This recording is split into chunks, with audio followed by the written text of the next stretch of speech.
You're watching Newsday here on Sky News. A reminder that in a moment we'll be talking to Liberal Democrat Senator David Leyonhjelm as well as Palmer United Party Senator Dio Wang. Now, these two gentlemen are two of the 8 key crossbenchers. There's been a lot of talk about what is going on within the Liberal Party. There's been a fair bit of talk about what will happen with the National Party coalition relationship. We will hear from Barnaby Joyce shortly, but what happens with the crossbench will determine just how successful a Malcolm Turnbull Prime Ministership is in the context of policy achievement this side of the next election, as opposed to simply selling messages. Let's bring these two gentlemen in now. Dio Wang from the Palmer United Party and David Leyonhjelm, Liberal Democrat Senator. Gentlemen, thank you for being there. Let me start with you, Dio Wang, if I can. From your perspective, do you think that this change will make it easier or harder to deal with the government? Well, let's just say my job as a senator is to look at legislation objectively, regardless of my personal view of the minister or indeed, in this case, the Prime Minister. But I think there's room for improvement from the government's perspective, and I hope this leadership change would make the crossbench job much easier in terms of the government, all the ministers being more proactive in terms of talking to us about what their agenda is and try to bring us up to speed. Senator Leyonhjelm, you've been quite open about your frustration at various moments with the Prime Minister's office, indeed with the Prime Minister himself. I'm talking about Tony Abbott. Do you think that will change under Malcolm Turnbull, or is your fear that it will be more of the same? Well, I certainly hope it'll change. I like Malcolm. I have a good relationship with him at a personal level. He was the first person to call me and congratulate me, first politician, when I was elected, and we get on very well. He's closer to me in political terms, in philosophical terms, than Mr Abbott was. He certainly talked to me more often since I've been a senator than Mr Abbott did. Now, having said that, he was the Minister for Communications, whereas Tony Abbott was the Prime Minister. The Prime Minister is a very busy job, and I don't know, if Mr Abbott was a minister, whether that would have been any different. But I guess the general comment I'd make is that it's much more Malcolm Turnbull's style to be affable, negotiate, establish a personal rapport with people than it was for Mr Abbott. Already I've heard my fellow crossbench senators say they like Malcolm. You didn't hear that often about Mr Abbott. So, the signs are looking good, but still to be seen. Senator Wang, what about from your perspective in terms of policies? We just heard Senator Leyonhjelm then say that he felt philosophically that he has more akin with Malcolm Turnbull than he did with Tony Abbott. Do you take a similar view when you look at the sort of policies that you might expect from a Turnbull leadership if there are to be changes?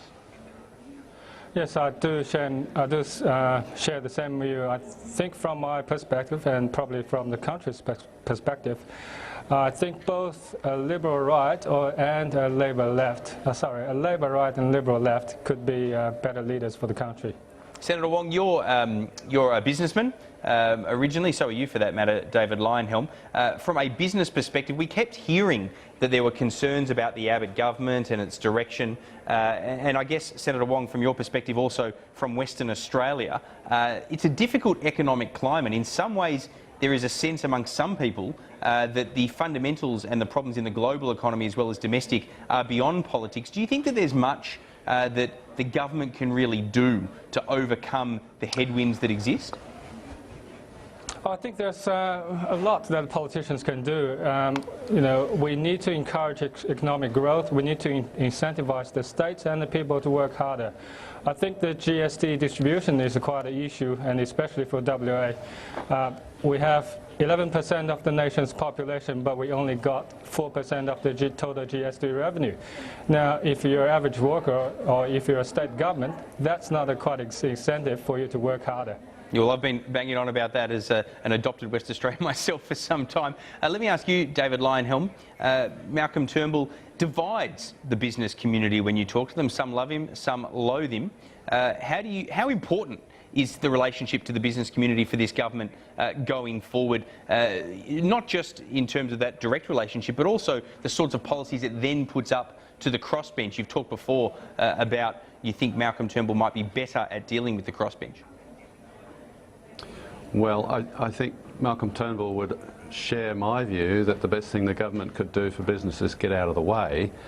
So some businesses want the government to get in the way as long as it's to help them, and others don't want the government anywhere near them. So that probably explains the difference in the business community. Malcolm is a businessman himself, as am I, and Dio. And I think you know, we have quite a lot in common with each other. I think Malcolm instinctively knows what's good for business, as Dio and I do, and the chances are he won't need us to tell him what business needs. The only thing is, the ones who will be disappointed are those who want the government to protect them from their competitors or subsidise them using other people's money or something like that. It sounds like you're... Can I just add, please do. Peter, that it was music to my ears when Malcolm talked about embracing the technology and innovation last night in his speech. I think it is Australia's future that we absolutely need to embrace technologies. We can be technology users, but we can also be technology makers. I think that'll make a difference. I think that's where our future relies on. A last question for both of you, Senators, starting with you, Senator Wang, if I can. You've talked about what you hope that they embrace. What are some of the things, if anything, that you hope gets shed from the agenda of the government? They have had trouble dealing with the crossbenchers, not that you're all on one philosophical page. Senator Wang, what do you hope a newly led government under Malcolm Turnbull's leadership would look to walk away from? I think higher education reform is one thing I would like to see the government to walk away from, mainly because I think the government could use some time to redesign the policy to make it better. And I think it also give the Labor Party some time to hatch up their policy to take it to the voters to see which version of the policy the voters like most. Senator Leyonhjelm, I mean, this is a bit of a follow-up from that to me.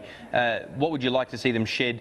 But also, what, if any, respect would you have for the kind of mandate if Malcolm Turnbull does win the next election, laying out a platform rather than perhaps not doing so or backflipping as the former Prime Minister was seen to have done? Well, speaking of music to my ears, it was music to my ears to hear Malcolm's declaration of a challenge yesterday when he talked about the economic narrative. That's been sadly missing from this government in the last 2 years. The fact is, I think they know what should be done. They just haven't had the courage, the political courage and the commitment to do it, or the ability to bring the Australian public with them. When they bring the Australian public with them, they'll bring the crossbench with them too. There's a very close correlation between the two. And so if Malcolm Turnbull's as good as his word, and you know, he focuses on the message, the narrative, bring the public with him, convince them that paying $1 billion a month in interest is not in our best interests, and we should wind down debt, for example, and stop doing it. That'll be a fantastic thing from my point of view. We're paying too much tax, but we can't lower taxes until we lower spending. We've got to get our debt under control. Those are the economic challenges that we face. I think the Liberal government knows that, just that they haven't had the courage to take it on. Speaking of music to the ears, I think Malcolm has been a good musician so far. Well, gentlemen, we will watch with interest. We really appreciate you both joining us the day after what we all witnessed last night. Senators Wang and Leyonhjelm, thanks very much for your company. Thank you. All right, stay with us here on the program. When we come back after the break, more ongoing coverage of Malcolm Turnbull's first day as Liberal leader, including we will be speaking to Mitch Fifield, one of the key change votes that delivered him the leadership.